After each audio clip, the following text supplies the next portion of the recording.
Fenomena mabuk kecubung menggegerkan warga Kalimantan Selatan. Tiba-tiba saja puluhan orang berhalusinasi dan bertingkah tidak wajar. Lantas, seberapa para kecubung dapat mempengaruhi kesadaran? Berikut liputan sergap investigasi. Ini mungkin di atas awan bener. Ada awan biaya nih. Awal Juli 2024, publik digegerkan dengan kasus puluhan orang yang dirawat di rumah sakit akibat mabuk buah kecubung. Tercatat ada 40-an pasien yang rata-rata remaja mengalami halusinasi dengan kondisi tubuh sangat lemah. Bahkan 2 orang dinyatakan tewas. Diketahui pasien berasal dari sejumlah daerah seperti Kabupaten Banjar, Batola, Banjarbaru, Hulu Sungai Selatan, dan Banjarmasin. Sementara di Palangkaraya, Kalimantan Tengah, 3 orang pria diamankan atas laporan warga karena berperilaku tidak wajar. Diduga ketiganya bertingkah aneh usai mengkonsumsi kecubung. Jumlah warga yang mabuk kecubung terus bertambah. Total pasien yang masih dirawat di Rumah Sakit Jiwa Sambang Lihum Banjar, Kalimantan Selatan berjumlah 40-an orang. Kondisi pasien yang dirawat di Rumah Sakit Jiwa akibat mengkonsumsi buah kecubung masih menjalani perawatan saat ini dan belum bisa berkomunikasi dengan baik. Menurut Humas Rumah Sakit Jiwa Sambang Lihum, penanganan terhadap pasien mabuk kecubung perlu dilakukan melalui berbagai tahapan. Pertama masuk, kalau ini kategori ibaratnya berat, mungkin sampai ada yang diisolasi. Kemudian tahapannya kalau setelah itu ada detox, artinya untuk mengeluarkan racunnya. Kemudian kalau sudah itu clear, nanti ditempatkan pada tempat disesuaikan dengan formula untuk mengatasinya. Treatment khusus untuk pemulihan setidaknya mentalnya itu. Kalau sudah fisik sudah, baru mentalnya kita kemudian. Menurutnya, para korban saat tiba di rumah sakit dalam kondisi yang cukup berat dan mengalami halusinasi parah.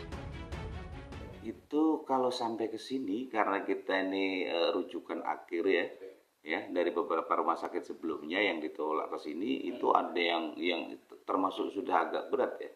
Ada yang tidak sadarkan diri, sampai sini ngamuk-ngamuk.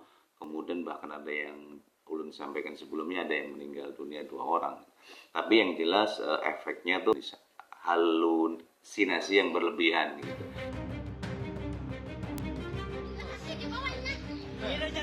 Kecubung merupakan tanaman hias yang sudah lama dimanfaatkan sebagai obat alternatif karena banyak mengandung senyawa aktif. Namun belakangan tanaman ini banyak disalahgunakan sebagai zat adiktif atau bahan candu yang dapat menimbulkan efek halusinasi ataupun rasa senang dan euforia yang berlebihan. Tanaman kecubung mengandung senyawa-senyawa kimia seperti atropin, skopolamin, dan hiasiomin yang dapat mempengaruhi sistem syaraf pusat dan menyebabkan efek halusinasi.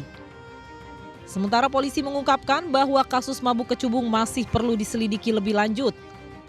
Sebab dari hasil penyelidikan awal oleh tim Polda Kalimantan Selatan, beberapa korban yang sempat viral ternyata mengkonsumsi pil putih yang terindikasi sebagai narkoba. Nah, kemarin juga Direktorat Narkoba berhasil mengambil keterangan ada 3 korban baru. Korban yang sudah perawatan di rumah sakit dan sudah bisa diambil keterangan. Mereka sudah kita ambil keterangan secara di mana pengakuan dari korban yang ketiga ini yang sudah bisa diambil keterangan atas nama inisial H. Mereka mengkonsumsi pil putih itu sebanyak 7 butir. Kemudian korban atas nama J juga mengkonsumsi pil 2 butir, pil putih, tapi dicampur sama mefinal dan amoxan. Kemudian yang korban ketiga yang inisial A, itu dia mengkonsumsi obat Seledril sebanyak 20 butir. Bayangkan coba, 20 butir. Sementara salah satu pelaku yang sempat viral karena mabuk di pinggir jalan kepada penyidik tidak mengakui dirinya mengkonsumsi kecubung. Iya, berarti kamu nggak pernah mengkonsumsi kecubung itu kan? Nggak pernah loh. Udah nggak tahu apa bentuknya, gimana bentuknya udah nggak tahu. Ya udah. BNNP Kalimantan Selatan hingga kini masih menunggu hasil laboratorium guna mengetahui kandungan kecubung. Sementara dari BNN sendiri itu sudah mengirim sampel darah dari beberapa korban yang diduga penyalahgunaan kecubung ke laboratorium narkotika di Samarinda. Jadi dari BNN sendiri belum bisa mengira apakah itu akibat pemakaian kecubung atau obat lain, atau mereka dioplos antara kecubung dengan obat lain. Adapun terkait masuk tidaknya kecubung dalam kategori narkotika, pihaknya masih menunggu keputusan pemerintah. Kita belum tahu ya, karena sebetulnya ini harus ada keputusan dari pemerintah melalui kementerian terkait. Kalau di situ sudah ditetapkan bahwa kecubung itu termasuk golongan narkotika, maka para pengedarnya bisa terkait atau tersangkut undang-undang narkotika. Namun saat ini belum diatur oleh dalam undang-undang kesehatan, belum diatur. Pihak BNNP Kalimantan Selatan mengimbau masyarakat untuk menjauhi pemakaian kecubung sebagai penenang. Sebab penggunaan kecubung secara terus-menerus bisa mengakibatkan kerusakan otak hingga kematian. Kalau kami konsultasi kemarin dengan dokter ahli di Rumah Sakit Jiwa Semalihu, bisa mengakibatkan kerusakan otak.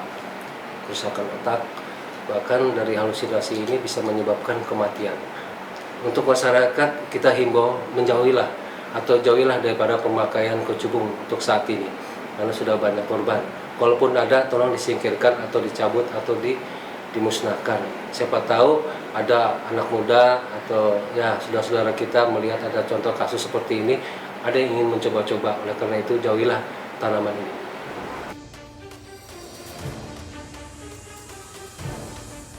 Sementara warga Banjarmasin, Kalimantan Selatan meminta agar aparat segera bertindak dan menginformasikan kepada masyarakat terkait efek buruk kecubung. Kecubung ini sebenarnya sudah lama, maksudnya tumbuhannya sudah ada, tapi belakangan disalahgunakan. Ini sangat meresahkan tentunya bagi kita kaum muda. Kayaknya harus melibatkan pihak kepolisian ya untuk mengusut tuntas apakah kalau dari video viral saja kan kita tidak tahu apakah itu benar-benar efek kecubung atau memang seperti yang diinfokan itu dioplos dengan pil Karnopen gitu. Peliknya kehidupan saat ini memicu banyak warga yang mencari kesenangan sesaat secara instan. Namun perlu diingat, narkotika dalam bentuk apapun harus diberantas dan peredarannya harus dihentikan. Dari Kabupaten Banjar dan Kota Banjarmasin, Kalimantan Selatan, Sairi dan Elsa Pertiwi melaporkan.